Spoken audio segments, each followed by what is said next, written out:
بسیار البته مردم ملتش از همه جا میان و احتمال که فقط از دوشنبه باشن خیلی کم باید از جاهای دیگه هم باشن و این هیچ مشکلی نداره، هیچ عیبی نداره. از کشورهای دیگه هم میان اینجا زندگی میکنن، چه بهتر.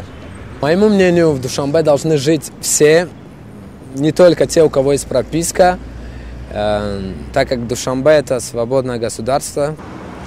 Я думаю, что в Душанбе должны жить все, но что в аэропортах была строгая документация, чтобы бардака не было, и чтобы беженцев поменьше было в столице. با فکر ما تنها آن شخصانی که در قید گذاشته شدن در خود همون ناحیه‌های شهر دوشنبه آنها حقوق زندگی کردن را دارند. آنچه که طلباتی که در می شهر چه رفتار کردن در کار همونا اگر رعایت کند هر یک شخص میتونه زندگی کنه. دوشنبه زندگی کرده میتواند که آدمی مدنیت دار، پروپیسکا دار باشد. سانه شهر خدامایام آباد میشد، развиваться میشد. Каждый из нас имеет право временно прописаться по месту нахождения, по месту...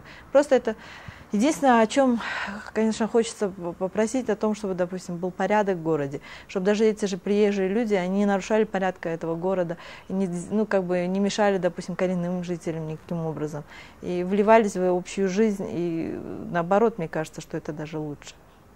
در دوشنبه شخصانی که در قید دوشنبه گرفته شدن میتوانند که در دوشنبه زندگی کنند و عمر خود به سر برند و تاجیکستان هم اون رو زیبا و آباد گردانند.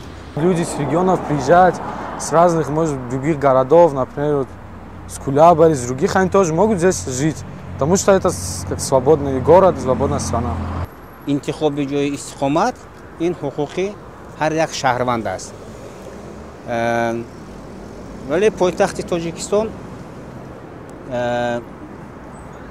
معیارهای خود باید که داشته باشد و اشخاصی که به این معیارها جوابگو هستند حقوق معنوی در اینجا زندگی کردن رو به فکرم دارند. هر اون کسی که به شهر میاد باید که طلبات‌های همین شهرداری رو ارائه کند، این طلبات رو اجرا کند، چیز دستوری که حکومت شهر پیشنهاد کرد باید بین‌الملل بگیرد.